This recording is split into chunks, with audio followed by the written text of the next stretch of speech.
dañ leen a woo ci délai bu xaw a gàtt ñu ñëw wuyu si ñu di nuyu kilifa yi fi toog te bokk ci différentes parties prenantes yi nga xam ni ñoo composé l'intercoalition Wallu Sénégal Yewwi Askan Wi di nuyu sunu honorable député yi investis dans le département ak ñi nga xam ni sont investis ci nga xam ni moo xam ni mooy liste nationale bi ak suñu leader yi nga xamante ni sur le plan national ku mel ni Ndeye Fatou Ndiaye Blondin mu fi teew di leen nuyu di leen baalu àq ci fête gi ñu génn di leen ci baalu àq daje tey bi nag dañ ko oote pour lancer officiellement campagne électorale pour les élections législatives du 31 juillet 2022 fii ci département de Mbour ñëpp xam nañ ni contexte bi dafa xawoon a xat parce que dañoo tombé ak fête le démarrage de la campagne ñu ni dañuy bàyyi ba julli gi jàll ñu marqué ko par un point de presse waaw suñu mbokk taskatu xibaar yi jàkkaarloo ak ñoom ñun waa intercoalition Wallu Askan Wi ñu wax leen lan la moo aju ci élection yi pour ñun su ko defee waxtaan bi nii la dara tëddee man mii di wax ak yéen man maay Mademba Ba nekk le coordonnateur de l'intercoalition Wallu Yewwi ànd ci ak les investis yi ma bëgg a lire pour ñu xam nu mu tëddee sur le plan national waa coalition Yewwi Askan Wi Interwallu investir nañ ku ñuy wax camarade Idrissa Mbengue mu dëkk ci commune de Saly investir nañ Mamadou Niang mu dëkk ci commune de Sindia investir nañ Félicité Bougane Sarr mu dëkk ci commune Ndiaganiao investir nañ Tafsir Thioye mu dëkk ci commune de Mbour investir nañ tamit également ku ñuy wax Anta Touré mu dëkk ci commune de Mbour. Sur le plan départemental, la liste départementale est dirigée par le camarade Mamadou Lamine Diété, tête de liste,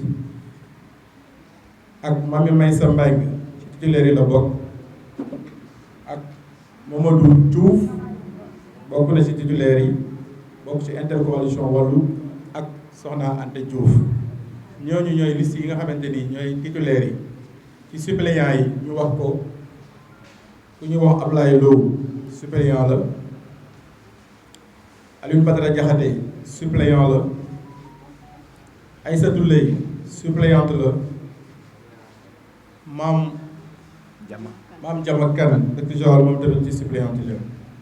loolu mooy li nga xam ni moo composé suñuy investi titulaire ak suppléant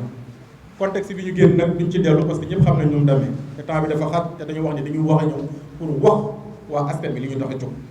objectif bi nag mooy que ni waa coalition Yewwi Askan Wi ak waa Wallu fii département de Mbour dañu bëgg a faire face à li nga xamante ni moom mooy li nga xam ni Macky Sall moom lañu bëgg a imposer fii ci Sénégal bëgg nañ jàmm ji nga xam ne moo am Sénégal te Macky Sall bëgg ñu koo xañ ak façon bi mu koy doxale ak ba li ci xew tey ci actualité bi ñëpp dégg nañ ñu mettre fin à ça bëgg nañ ko imposer une cohabitation à l'Assemblée nationale également bëgg nañ mettre fin à leur projet venu d'imposer un troisième mandat pour le président Macky Sall. Là la coalition Yewwi Askan Wi intercoalition Yewwi Askan Wi Wallu Sénégal du ko nangu tey du ko nangu ëllëg te loolu dinañ jàmmal la ñoom te suñu député yi ñu pare nañ pour loolu donc bu ko defee loolu mooy ñetti objectifs yi nga xamante ni bokk na ci enjeu élection législative yi te fii département de Mbour ñu fas yéene jàkkaarloo ak ñoom defante ko ak ñoom boobu saf sans tarder nag chronologie bi nii la tëddee dinañ jox kàddu gi camarade Idrissa Mbengue suñu paree ñu jox honorable député Mamadou Niang après honorable député Félicité Bougane après ñu mujjee suñu investi yi sur la liste titulaire jox Anta Diouf jox Mami Maysa Mbengue kàddu gi après jox Mamadou Diouf après ñu jox docteur Mamadou Lamine Diété pour mu tëj donc loolu moo nekk objectif rencontre bi tey sans oublier bien sûr au passage ñu am ay remerciements yoo xam dañ koy def avant pour ñu ko fàtte madame Blondin jàpp na si ñu ngi koy remercier ci taxawaayam ñu ngi remercier également Makhtar Gueye di président bu section départementale bu Moustarchidine wal Moustarchidaat nekk fii ci département de Mbour ñu ngi leen di remercier seen taxawaay. donc sans tarder on donne la parole à Idrissa Mbengue. asalaamaaleykum wa rahmatullahi wa barakatuhu. ñu ngi leen di nuyu yéen ñëpp di remercier la presse ci seen teewaay. Je pense que Mademba a bien campé la situation. Nous sommes à un tournant de l'histoire du Sénégal. Témoin, pour la première fois, normalement, pour la première fois, un président de la République organisait les élections sans en faire partie. Moi, 2024. Donc, Macky Sall est à 1 an et demi de la fin de son mandat. Nous avons une grande question qu'il faut se poser, que tous les Sénégalais doivent se poser.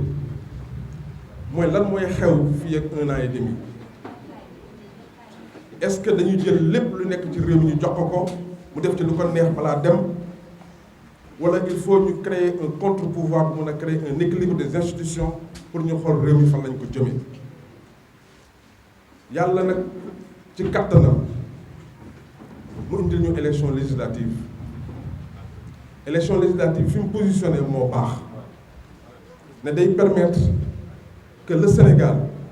puisse avoir une stabilité institutionnelle fii ak 2024 ba nga xamante ne réew mi bu Macky Sall di dem daf fiy bàyyi jàmm ak salaam. Organisation bi nga xam ne ñun moom la ñu taxawal muy intercoalition Yewwi ak Wallu li ñu bëgg mooy une majorité à l'Assemblée. Majorité boobu noonu benn rôle la am mooy fexe ba contrôler le travail de l'exécutif. ñu ngi nax nit ñi nag naan leen wéy cohabitation bu amee réew mi day bloqué ku nar njuuj njaaj rek mooy bloqué réew ñun li ñu xam ne moo ñu intéressé mooy na réew mi dox Macky Sall na dem ci jàmm. Cette intercoalition là a été mise sur pied pour le Sénégal par des Sénégalais et pour l'intérêt du Sénégal. Bu ñu kenn nax bu ñu kenn dëkkal fu ñu dëkkul on a besoin d'un état de droit et un état de droit commence par quoi? Par un équilibre des pouvoirs. Au Sénégal, on dit toujours qu'il y a 3 pouvoirs. Un pouvoir exécutif que le président de la République dirige, un pouvoir législatif que des députés de la nation, des députés du peuple, 165 députés du peuple, et un pouvoir judiciaire. Mais aujourd'hui, on est tous inquiets sur les 2 autres pouvoirs, le pouvoir législatif et le pouvoir judiciaire. Parce que le pouvoir judiciaire, on a vu ce qui se passe. Beaucoup de questions judiciaires aujourd'hui ont une connotation politique. Ce qui fait que le pouvoir judiciaire a, quel que soit, on peut dire, un contrôle de l'exécutif est mis sur le pouvoir judiciaire. Sur le pouvoir législatif, dès que nous avons des députés, donc l'Assemblée nationale, nous avons un député Macky Sall. Donc Macky Sall a tous les pouvoirs dans ce pays. Il en a pour 1 an et demi. Mais à une seule condition, que nous jubal, nous deugal, nous def lo xamné mom la peuple bëgg. Té li peuple bëgg moy nañu yémalé, nañ tek réew mi ci dëgg, nañ tek réew mi ci yoon. Bu ko défé mu dem ak jamm, bayyi fi askan bu téy, ku yalla nam na mo nek président Sénégal, yalla jox la nguur bi. Li moy li nga xamantene tay ci moy suñu motivation, ñun intercoalition bi, té moy ñu fexé ba inshallah le 31 juillet nous avons une opposition responsable qui sera à l'Assemblée nationale pour contrôler le travail de l'exécutif pour ñu àgg ci élection présidentielle 2024 ak jàmm. Salaamaaleykum wa rahmatullahi wa barakatuh. Wa rahmatullah ñi ngi nuyu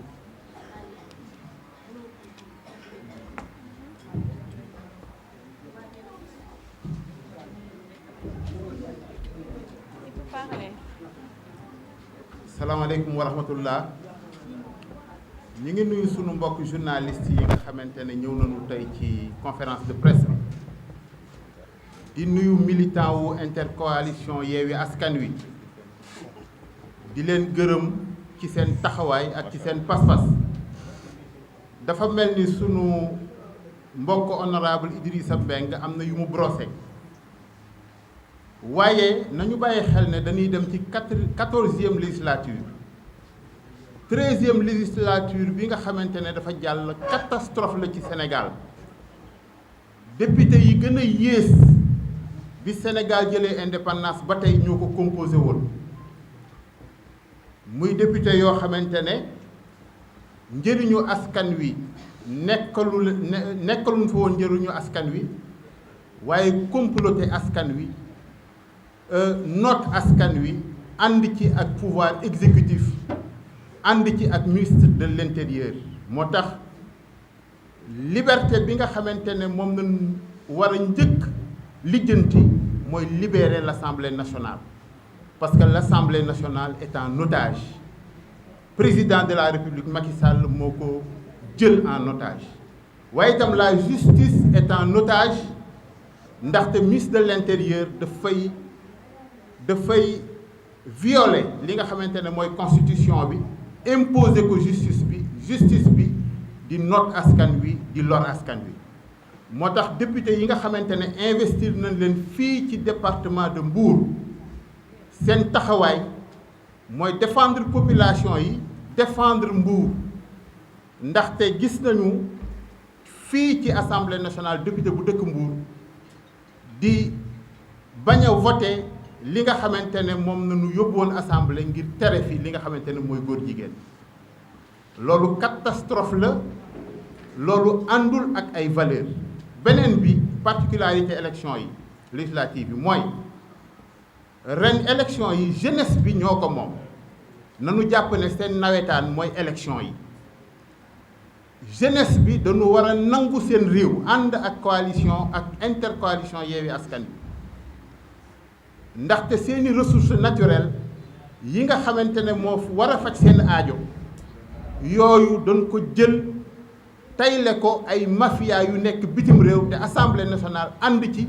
ak ki nga xamante ne mooy président de la république ñooñu ñoo nekk ci ginnaawam pour mu nangu alalu réew mi jël ay député yoo xamante ne lu ñëw duñ ko jàngat duñu ko liir dañ koy voter mécaniquement ni mu ñëwee jeunesse bi même ñi nga xamante ne dañu bokkul ci parti nañu jóg wax ak yaay yi ak parti yi ndaxte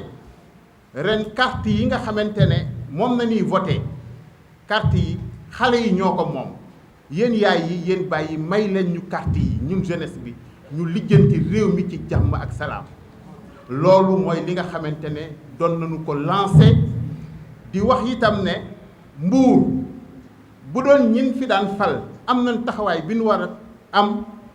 Mbour jóge na ci département nekk région moo tax ñun suñu liggéey ak suñu taxawaay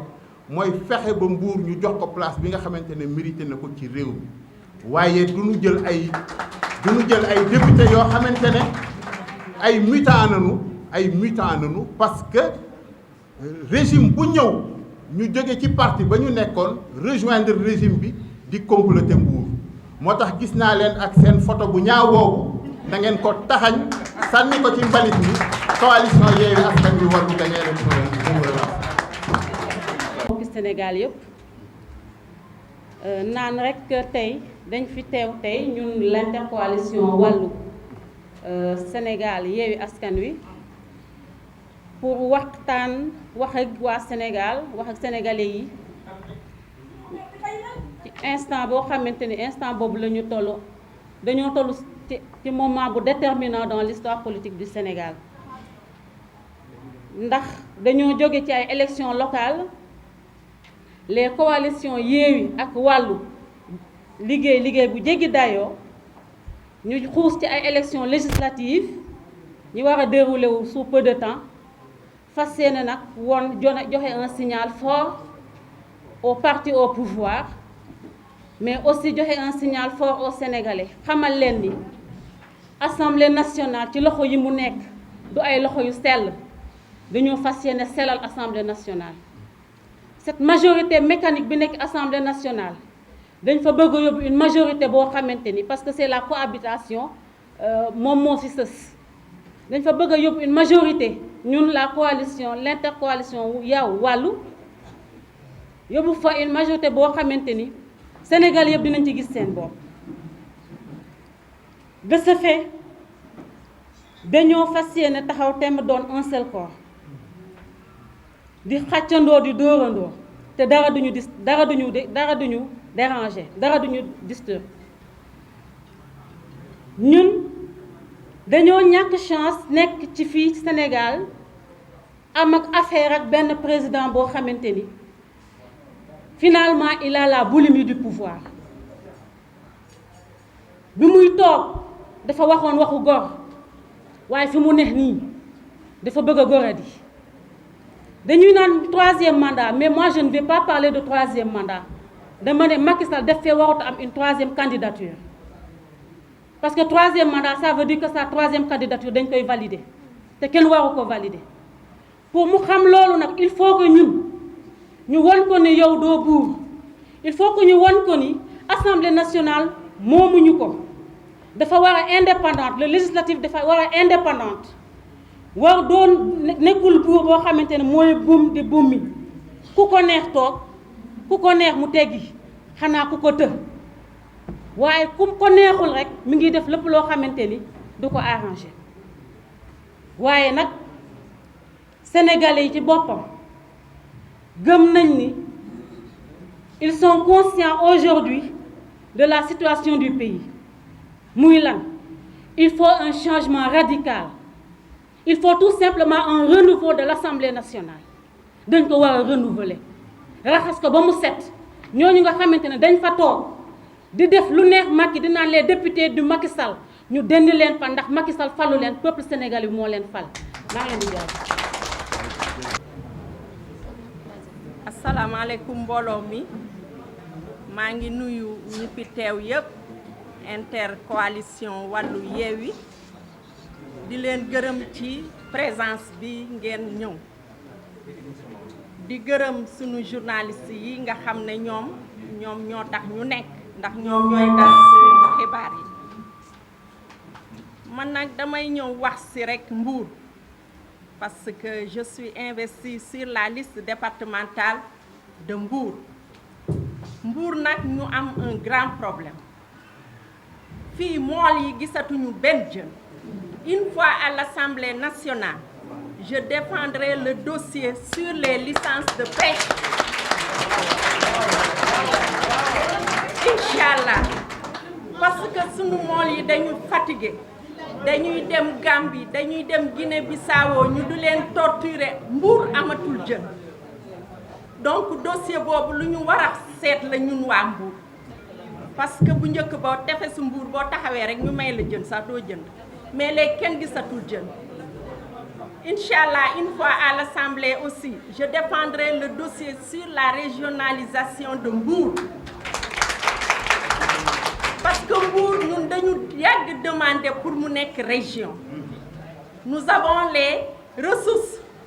ndem Fatick gii moo mun a nekk région wow kon waxatuma Mbour gii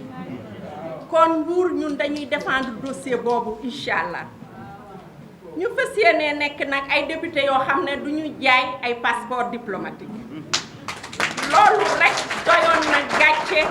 pour que le 13e législature bi démissionne ay député yoo xam ne dañuy def ay faux billets loolu ci nguuru Macky Sall rek ngay gis kuy def ay tooxi joona te kenn sans inquiétude loolu moom gàcce la fas yéene défendre nag dossier boo xam ne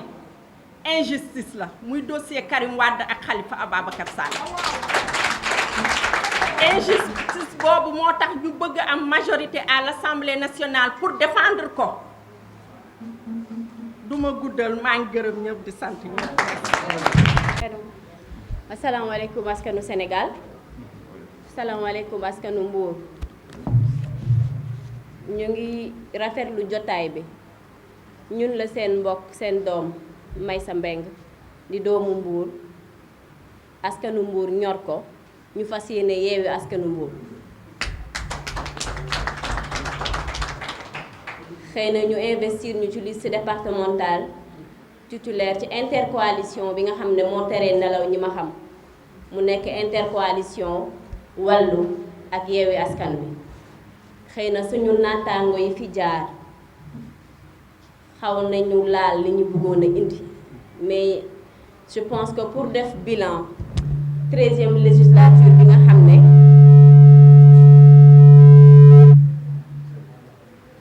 13e législature bi nga xam ne moom moo jeex boo fi doon bilan bi du jeex ndax buñ taxawee seetlu ngeen taxaw seetlu député yi nga xam ne ñoo ànd ak ñun nga xool ñooñu seen liggéey ci assemblée nationale ñooñu rek nga fay gis ñu défendre askan wi te yàlla dogal na amuñu fa majorité yàlla nattu ñoog ñi nga xam ne ñoo fa amee majorité au lieu que ñu nekkal fa askan bi nga xam ne ñoo leen fa yóbbu biñ leen votelee ba wóolul leen jox leen suñu kàddu ci lañ gëj a xam ci lu ñu ne ci lañ gëj a xam lan moo ñor askan wi ndax député tamit bu ñu la jëlee yóbbu la teg la assemblée nationale nekk fa lu dul tàccu wala ngay xeex wala ngay ŋàññ je pense que parce que amoo projet moo tax te bu la askan wi ñoroon di nga tal leneen lu dul tàccu wala di ŋàññ sa morom xëy na waa intercoalition wàllu Sénégal ñu ngi ñaan askanu Mbour ñu jàpp ne seeni doom taxaw nañ ngir redorer le blason de l'Assemblée nationale pour une assemblée de valeur avec des personnes de valeur ay nit yi nga xam ne ay mool lañ taa Anta wax na ko sànq mool yi bu ñu demul géej suñu xel du dal ndax duñu lekk ceeb bu neex Macky Sall jaay na suñu géej gi yépp jaay na suñu géej gi leb naa leba leb ba dette yi nga xam ne mënatuñ ko on a atteint le plafond des dettes ba yàlla dogal na dette yooyu la ñuy jël di ñu ko daggaatal ñun moo tax dund bi cher je pense que Sénégal musuñu feetee tabaski bu méttee nii ñëpp a ko yëg tabaski mel ni ku nekkul ci tabaski parce que ñëpp jaaxle nañ jigéen ñi jaaxle nañ góor yi jaaxle nañ jeunes yi amuñu liggéey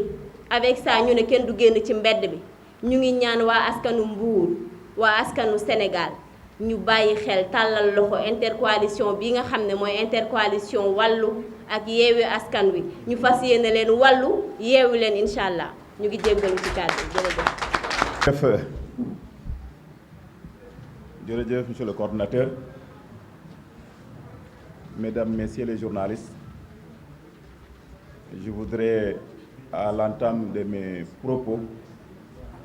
saluer votre présence et votre engagement autour de ce rôle que vous partagez avec nous,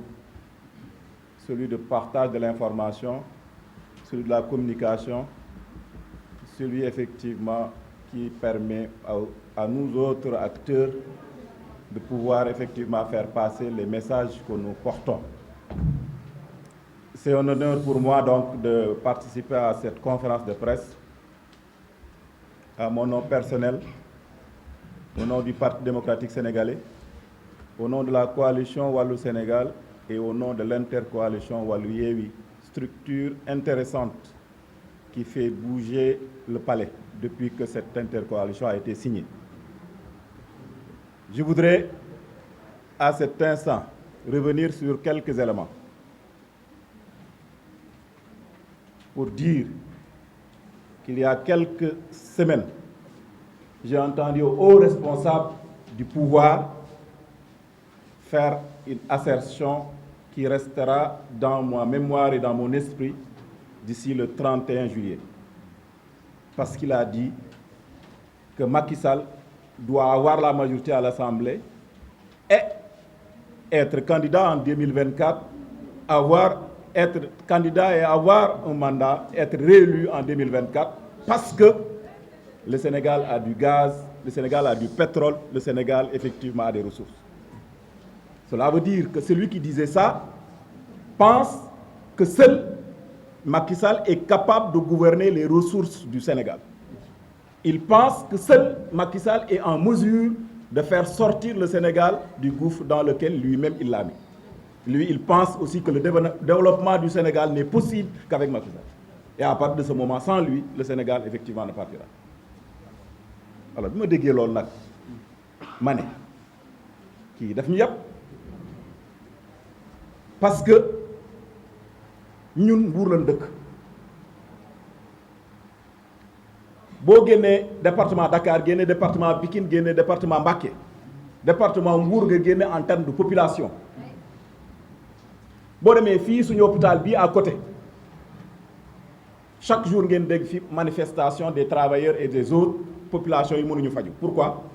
parce que amuñu hôpital bu ànd ak niveau population Mbour. boo génnee santé les lycées que nous avons ne méritent pas le département. tey 3 ou 4 lycées la ñu war a am d'un standard boo xam ne dafay méngoog ak population yi ak niveau ba nga xam ne moom la éducation bi yor dans le département de ngay jóg dugg dans le département d'une manière globale domaine boo dugg nga fekk fi jafe-jafe le foncier commune boo dugg dans tout le département de Mbour nga fekk fa problème. Nous reviendrons sur ces questions-là pendant la campagne wante boo nekkee dans un pays où la frange la plus importante qui est la jeunesse xalaatutul dara lu dul jaay li yaayam moom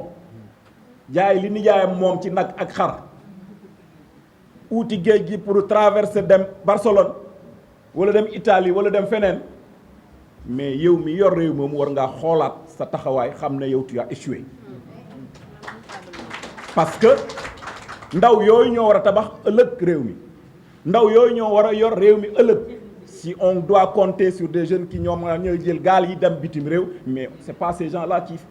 prendront la relève pour être des parlementaires, pour être des ministres, pour être des acteurs de développement qui porteront le développement. On a besoin d'une éducation des jeunes formés, des jeunes porteurs de développement, mais qui effectivement à l'arrivée ñoom ñooy jël suñu place pour pouvoir arriver là où on veut en termes de développement au niveau du Sénégal. yii kàddu bokk na ci yi ma bëggoon a yëkkati pour ñaanal ñëpp jàmm campagne yu jàmm la ñu woote wuñu xuloo woote wuñu xeex wante nag képp kuy dox suñu kanam na nga topp sa yoon bàyyi ñëw suñu yoon wu ñu topp ñun xam nañ ko xam nañ fu ñu jóge xam nañ fu ñu toll xam nañ fu ñu jëm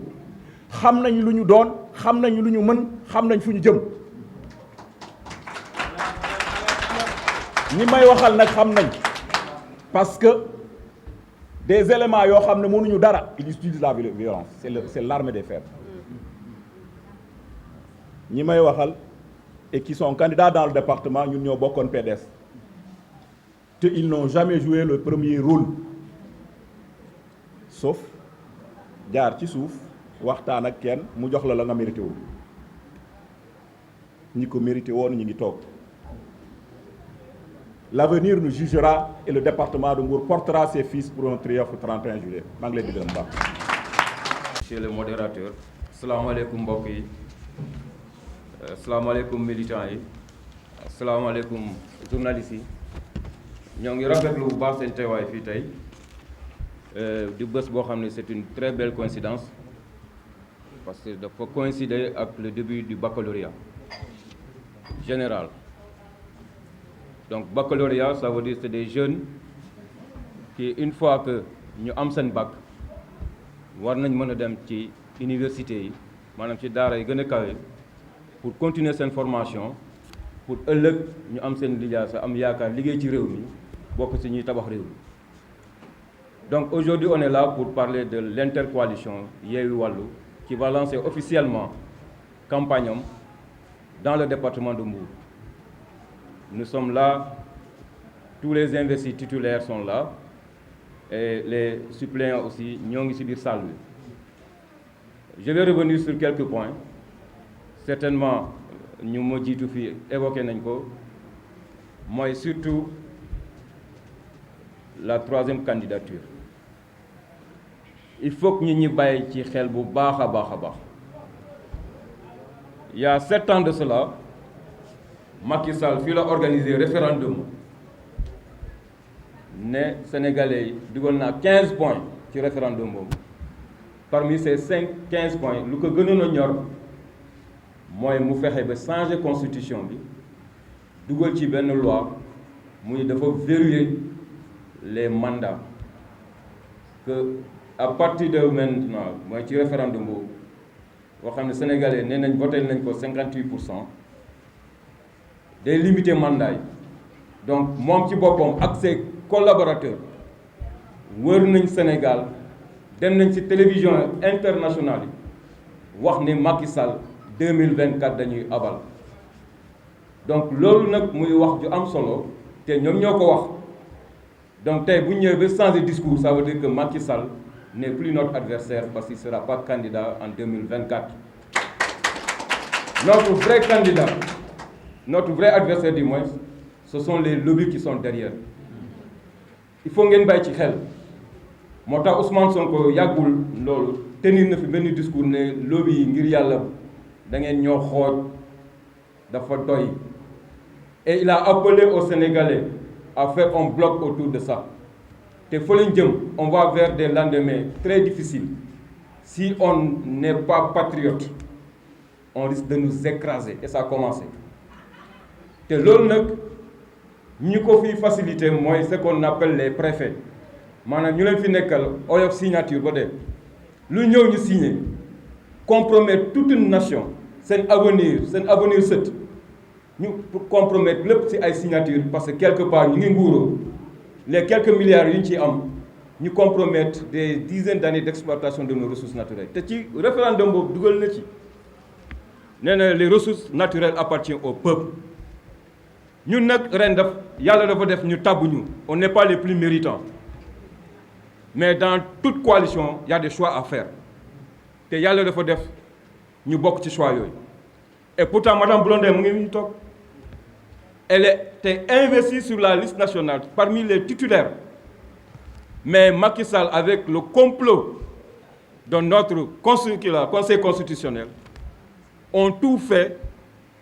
pour éliminer suñu liste nationale te yàlla xam ne ci liste nationale il y avait des députés ci 13e législature qui ont joué leur rôle de manière très honorable Déthié Fall ci la bokk Guirassy ci la bokk Aïda Mbodj ci la bokk honorable Malick Gueye ci la bokk ainsi de suite ils ont donné la voix mais ils étaient minoritaires à l'Assemblée nationale moo tax kenn mënul dégg seen kàddu mënu ñëw sopp yenn loi parce que c'est une assemblée mécanique te loolu nag dafa war a jeex Sénégal on n'est pas là pour les beaux yeux d'un président de la République on doit être là pour l'intérêt de toute une nation ñun nag dañoo sas mission bu diis parce que on est à un tournant décisif madame Félicité wax na ko de notre histoire politique du Sénégal c'est la première fois qu'on part à une élection présidentielle sans le candidat sortant parce qu'il a déjà fait ses 2 mandats donc assemblée bu ñu jëm nii si on fait commet l'erreur de reconduire Benno Bokk Yaakaar avec sa majorité c'est que le futur président qui va venir en 2024 aura tous les problèmes pour gouverner parce que gis nañ ko assemblée avec le peu de députés crédibles yu ñu fa am on les laisse pas travailler saa ñu yéegee ci tribune bi ay saaga la ay xuloo ay coow di ko perturber pour mu bañ a exprimer correctement défendre l'intérêt commun de tous les Sénégalais donc ñoo ngi leen di ñaan yéen askanu Mbour ñu ngi ci coalition bu am solo muy Yewwi Wallu une coalition très stratégique moo tax boobu ba léegi mënuñoo nelaw et yàlla dafa def ci biir coalition fii ci Mbour ñu investir ñaar ñu nekk Wallu ak ñaar ñu nekk Yewwi donc loolu nag ñu ngi ñaan toutes les formations politiques ñu bokk ci coalition yi ñu jóg taxaw comme un seul homme ñu fas yéene jëlee fi ñi yóbbu des députés crédibles à l'Assemblée parce que ñii yëpp une fois qu'on gagne à 65% nous serons tous investis à l'Assemblée nationale moom nag fi ay erreur ak seeni jalgati di jéem a galgal fexe nañ ba suñu bulletin bi amul photo mu ngi nii liste nationale baa ngi ni amul photo donc mandarga la bu gën a yombal suñu campagne soxla ñu spécimen nañ wax askan Mbuur ne bu ngeen duggee ci urne yi ak feneen foo xam ne Yewwi lañ ko jagleel ñu tànn bulletin boo xam ne amul photo parce que fexe nañ ba créer benn bulletin bu xaw nu rek suñu bos loolu yëpp pour tuur la ma askan donc ñoo ngi ñaan suñu bulletin baa ngi nii amul photo message bu leer la pour tous les Sénégalais et Inch'Allah on est prêt à mouiller le maillot comme ni ñu ko waxee dañuy dugg ci famille yëpp def suñuy campagne dans tous les quartiers dans tous les villages du département le soir du 31 ñu jël suñuy caravane ñu sillonner les 16 communes pour fêter notre victoire. Je vous remercie.